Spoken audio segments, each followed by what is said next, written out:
Hey YouTube, is it 11 o'clock on a Sunday night? Because I just watched the Blue Jays force a game 7. You're damn right it is. What's the point of working out and eating healthy if you can just stress sweat it all out? Anyways, Great League Mix, 2680 ELO, NIDOQUEEN, furret, araquanid. Started with NIDOQUEEN. I was like, I seen so many things weak to ground. You had, your steals and ting-tong. You had Clodsire showing up everywhere. So I just thought, like, let's go with the Mud Slap user, and like I want to try NIDOQUEEN with this Mud Slap. So I tested it out. Weak to ice, generally just glacier. So I need some things to cover like that and your ground weakness, ice and ground weakness, and some bulk. So I paired it with Araquanid, and I put Fred as a safe swap. Um, what's his name? Pharaoh is a tough one between NIDOQUEEN and Araquanid. That was a really tough one to overcome. You can play it sort of different ways, but let's look at it. You had Greninja on the lead. I am going to throw here and then catch the move. I knew I was going to lose CMP, so there's no real point of throwing. So I do catch it on Araquanid. As a safe swap, it's tricky. Like here we are with Clodsire.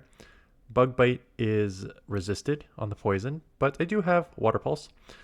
I'm running Bubble Beam Water Pulse because that is the recommended moveset, and I've used it all through this. I'm probably running this team this morning. I would not be surprised if I switch Bubble Beam out for Bug Buzz or whatever bug hard hitting move they have. I know it's like a super slow to get to. I just found that it just wasn't worth having the Bubble Beam on. I ran into a couple matchups against like Lapras and Dugong where you just have nothing to throw. I'd rather even just have the ability to throw anything, even if it takes forever to get to. Araquanid has bulk, so you don't need to worry about that. But NIDOQUEEN can be quite a menace, right? Only 12 to a Poison Fang. Poison Fang does chip and lowers the defense. So just trying to burn the switch clock here. They came in with Greninja and then caught on the Jellicent, and now I do have. I'm actually just playing this out. That's fine. I could have come in right away. I'm surprised I didn't come in right away with Furret. Maybe forcing them to throw and then just going to come in here, take this and take this. Like Furret's bulky. You get some bulk in the back here. Sucker Punch down. Greninja does come in, but I did save 2 shields and they have no shields. So I will take this out here.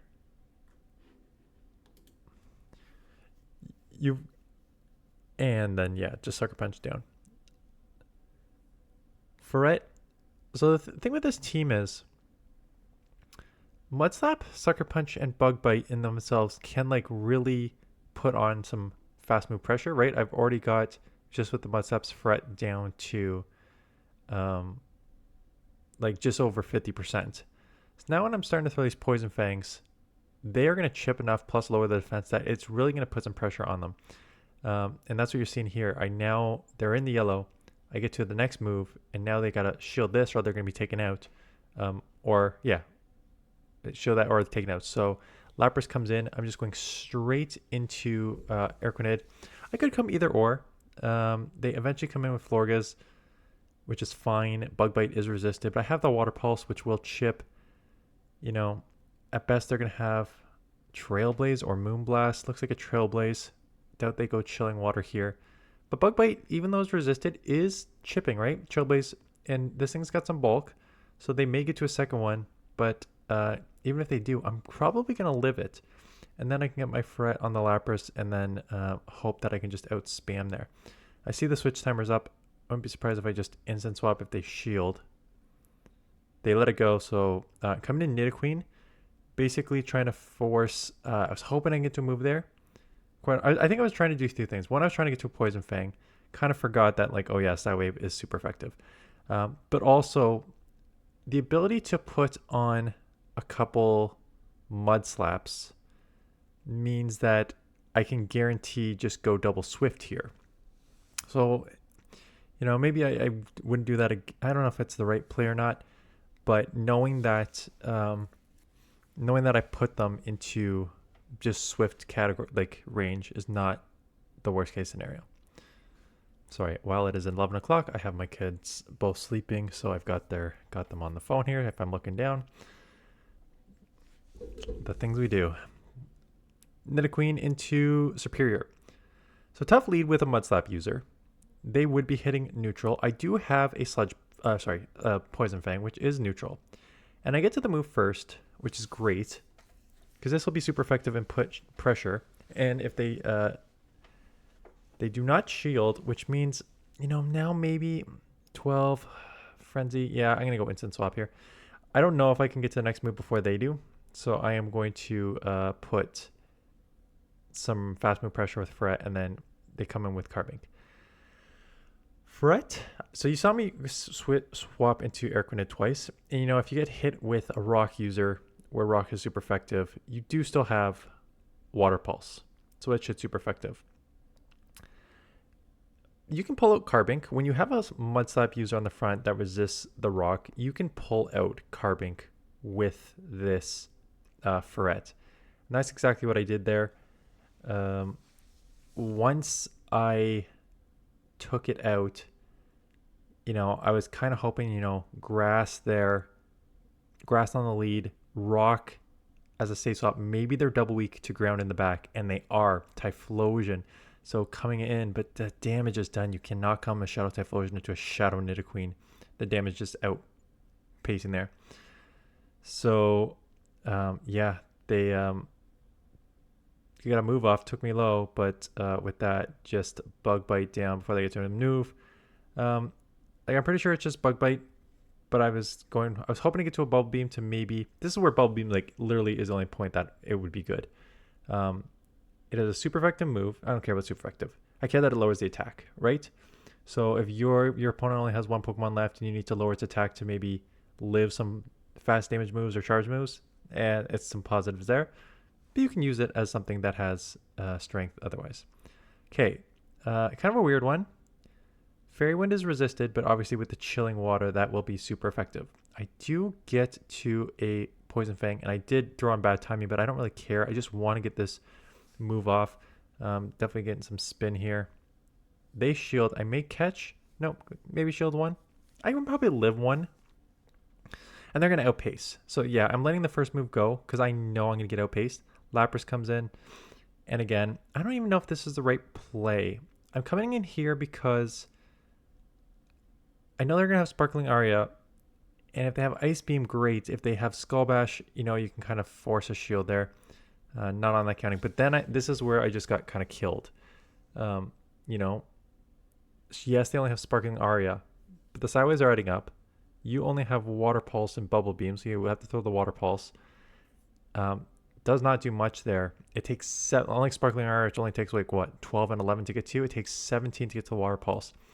So it just felt like in a lot of these matchups, I would have rather have had a harder hitting, even if it takes, I think I looked it up, it takes 20 to get to or something stupid like that. I feel like I would rather have that with Water Pulse for the coverage when you have such a bulky Pokemon, when you're otherwise just spamming on NIDOQUEEN with the Mud Slaps, Poison Fangs, or the Sucker Punch, spam with Sucker Punch Swift. You can put enough fast move, charge move pressure on those two that I'd rather just have two some, not nukes, but harder hitting moves there. But right now, getting all sorts of problems from Komo-o. It resists Bug, it resists Water, it resists Sucker Punch, it resists Trailblaze. So, and it has some hard hitting nukes here. And this thing just farmed down, so whatever I come in with, it is going to get a move off. Now, I could come for it. Yeah, I'm not surprised him coming here and then maybe reset if they Chilling Water me. Maybe reset on NIDOQUEEN here. I can't take a second move. I got to reset that there. I think the Como has a move anyways. Yeah. Oh, it's still Lapras. Lapras has a move too. So these guys are loaded with moves. Do catch one of them. But even though I have a Swift here, again, I'm going to lose CMP here. If only the one turn leg still existed. So I will go down here to the Como.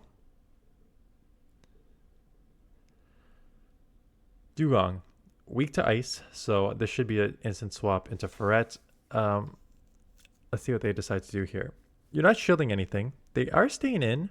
And, I think they got an extra icy wind through, ice shard through. I don't really care. I'm burning the clock. I get the super effective Trailblaze off. It boosts my attack. So even if they lower my attack here, you know, I think with between 2 moves, we're basically at like 20 of the 45 seconds burnt on the switch clock. I don't think there's a point of leaving this matchup. Unfortunately, just as I'm going to the move, I go down. I'm coming NIDOQUEEN because I look at my moveset and it's Poison Fang Stone Edge, which means they're probably running the same moveset, which means they have no moves for me. So doing some damage there. I know Dugong has some energy and I'm anticipating it's coming right back in here. And so I will instant swap. And it is a Carbink in the back. So this is what I kind of mentioned. Bug Bite is resisted on the fairy. You do have a super effective Water Pulse. That's a good chip. That takes it to like 30. That's like 35% damage. Bug Bite is resisted, but it's adding up. And they throw. Kind of surprised they threw. I thought they would try for a little more. I do have the Water Pulse, and then I'm probably instant swapping, and then it is just straight Poison Fang. Lower the defense. Mud Slaps will add up, and I'm sure they will try to lower my. And maybe they just commit to the farm down as a win con, but again, these come in 12. That's good pacing for a move that lowers your defense, does chip, lowers the defense, and you got a Mud Slap user. Like that is I think a pretty good combo with this Pokemon, especially in the limited meta here. Malamar. Malamar is a Psywave user, so that's tough. You know, it could be superpower. It's one of those that I don't like. Generally, I don't like shielding Pokemon when I come to safe swap because you can just get punished. Case in point, you know, Fortress, I have nothing, no charge moves to throw here. Swift is resisted, and so is Trailblaze. I never know what the right play is here. I go Swift just because it's the same type of attack bonus and it's only single resisted. Trailblaze would be double resisted on the Bug and Steel. It would boost your attack though, but if you can get to that third Swift, you're okay. I know this thing has maybe Earthquake, so I shield. It's just a Sand Tube, which is brutal because that lowers your defense, and now they're going to get to another one, but I can't double shield here, so I have to let this go. I could have maybe guessed it was Sand Tube, but, you know, with those non-shadow ones, it could be an Earthquake. So anyways, tried to instant swap and just met with a Diggersby. So pretty tough team here. Good news is Scorching Sands are resisted, so they can only go Fire Punch. Fire Punch is obviously non-stab, and it's a Diggersby, and I'm an Araquanid. So it will take some, we'll take some, like 4 moves to take me out here. So there's the second one, just getting me to the yellow. Let's see what I do here. Bug Bite is neutral, so I am chipping here. Hoping to get to another Water Pulse just to put some pressure on that last shield. Not that I just bank it, and they come in with Malamar. This is actually not the worst case scenario, right? Because my charge moves are kind of useless against it anyways, and I get to a second move. And honestly, I don't know what I'm hoping for. They do let go, and a couple Mud Slaps do take it pretty low, and now the Bubble Beam. Now the only problem is I'm definitely within Fire Punch range. But now they should have 2, but I've got 1 shield. They should have back-to-back here, no? Yeah, 100%. You know, maybe with the lowering of attack, I do live this. No, I don't think so. Yeah, that would have been pretty tough to live. Golurk, terrible lead. Mudslap user would be super effective against me, so come in here. A little slow on the change. They do come in with the Poliwrath, which is really going to add up here. You know, grab a shield or do an insane amount of damage here. They do shield, not surprising. And I will obviously have to. Wow, I'm surprised they threw that. That's a terrible throw. Oh, where do I go now? Now I go NIDOQUEEN? Yeah. If they had not thrown there, now I will burn a shield here. I'm fine with that. If they had not thrown and they were going to come in loaded with energy, I think I just have to eat it on Araquanid because I couldn't come in with a loaded Icy Wind Scald Pokemon, Shadow Pokemon. I think I would have been killed there. But because they dumped I was okay there. You may be wondering, why am I throwing a resisted Stone Edge there? One, a resisted Stone Edge is going to do a lot of damage on a Shadow Galurk. More importantly, as you're seeing, Bug Bite is resisted on Ghost. So if I did not grab it, if I didn't chip it, it would have been pretty tough to take out, even though slaps would be resisted. So I'd have to get to a Water Pulse, and then by that time they get out, like they are here. Araquanid, got the bulk, able to take that move, and now takes it low enough that I can Mud Slap down, and luckily I don't get to another move, and this is Stone Edge resisted. Yes. Shadow Galurk, very glassy. Shadow NIDOQUEEN, more attack heavy. Get to the Stone Edge, shield up their move, and they are at 50% health, and that does not matter. Stone Edge does one shot there. They're just a little glassy there. Okay, we have a Duat, which is like the one before Samurott, I think. It's a water Pokemon. I assume it's a water type move. I don't know. It is an Aqua Tail, so that's okay. And they come in Diggersby, so I do not have any charge moves for this, which is why you're trying to see me figure out what to do here. Chipped it, and then as they're getting to the Scorching Sands, then get into the Araquanid again here to force basically just fire punches. Again, I could take like 4, take 3, maybe taken out on the 4th. And I do have Water Pulse, right? So Water Pulse is super effective. Bug Bites are chipping. This is a pretty good matchup overall. They do let it go. That's great. Maybe they're going to try and bank it. That's fine. This is where a quick move is helpful. Again, it's resisted, but, lowering the attack is not the worst case scenario. They do have X-Scissor. That's neutral. Oh, missing all the bubbles here. I'm probably distracted. And then I just instant swap knowing they just dump some energy, and I have a ton. So I don't... And Diggersby's low. So even if it comes back in with energy, I can probably just shield and take it out and then go to the back line here. And they do have a move, and that's probably exactly what I'm going to do. That slap lands, and you never want to leave a Pokemon left when you can get your defense lowered here. And it is a Grumpig. So here comes a Psywave. Here comes a Poison Fang. They're going to be scared and shield it. It's a 1-turn move, so I'm just going to throw this the second I get it. There's a second one. They're Shadow, I'm Shadow. Their defense is lower. They're not going to want to take this one. And now they're 2 times lowered for a Sucker Punch user. They're going to get to a move, even if it's Dynamic Punch. Obviously, Furret's wisdom and its strength is very bulky. Live with a few HP to take it out there. And one more, which I think was the most insane game I've had in a long time. So Pharaoh lead, tough lead. Staying in though. Because if I can get a move off here or shield one, I can probably take it to the one shield and then maybe like catch on Furret and then maybe come out with some energy. And they decide to save the shield and catch on Diggersby, which is okay. So same thing. I'm going to go for a bit here, bank that energy, and come in here where I know they can only get fire punches. They're going to spam. And now I need to make a decision. If I throw it right away and take this out, I just leave myself too vulnerable that the Pharaoh is going to come back in and take me out. So that's why you see me over farming and taking another move. Because if I just threw the Water Pulse, Bug Bite's resisted on the flyer, Pharaoh comes in with those pecks and just over farms a crap ton. And this is where I would like a move that I could throw. But I don't have one.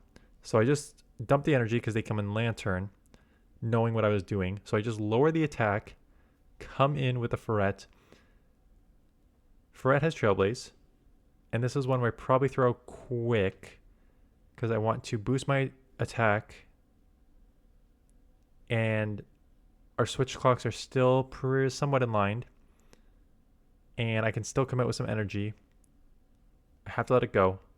I need this shield for NIDOQUEEN. I know Pharaoh's out there with some energy. And there it is. Now I'm already boosted once, so I may stay in this matchup, but I don't want to get farmed down, so I may swap 2. And that's exactly what happens. I don't want to get farmed down, because then if they come out with energy, I'm basically screwed. So come in NIDOQUEEN, throw that move. I know they have some energy, but now probably not enough. I don't have any other good answers for this. So I'm probably shielding this to take this out. Do get the move off. CMP loss, which is, I knew they have energy, didn't know how much. Now Araquanid comes in with the Water Pulse, banked earlier.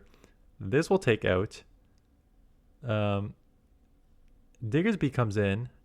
I'm going to have to catch because they're going to get to a move here. So I catch on the furret here.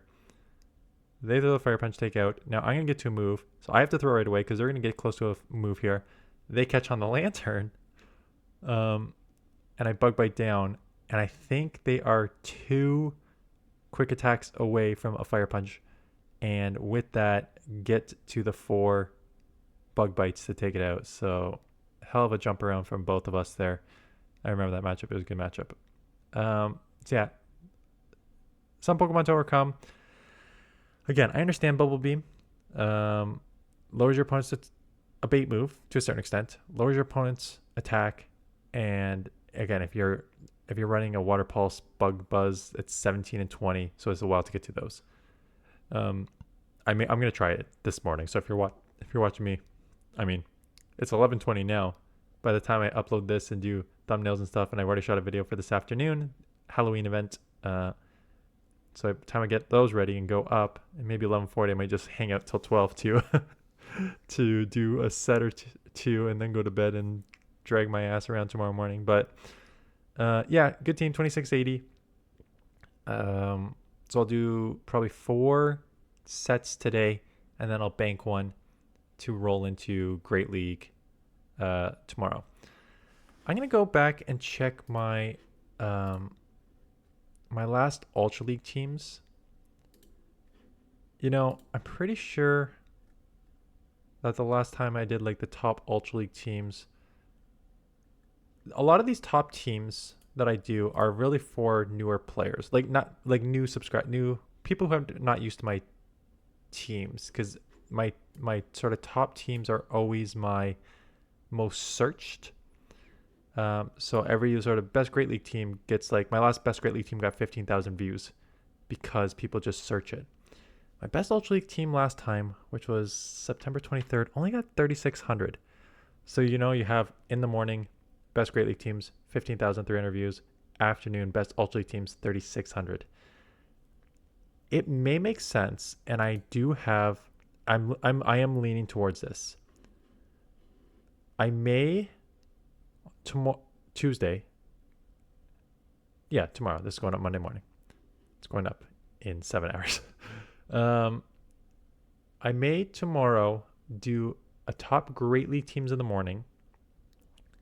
Bypass, like, not post at 1:15, and then I have like 3 or 4. I have one of my Great League teams for sure, and then I think I have a few others in the submissions. That what I may do is post top Great League teams in the morning, nothing at 1:15 like I normally post at, and then 4 o'clock, right when Great League turns over, do like a Great League's back, here's this team sort of thing, and just roll with my second video for Great League, or I may do top teams. I don't know. I'm undecided. If you have a view on either of those, let me know in the comments below what you want to see or not see. Anyways, with that, it's late. Thanks for watching. Go Jays go. It is on tomorrow night too. At least it's only at 7 o'clock tomorrow night, so won't be as late. Today started at 8. Tomorrow's 7. Anyways, that's it. Thanks for watching. See you guys in the next one.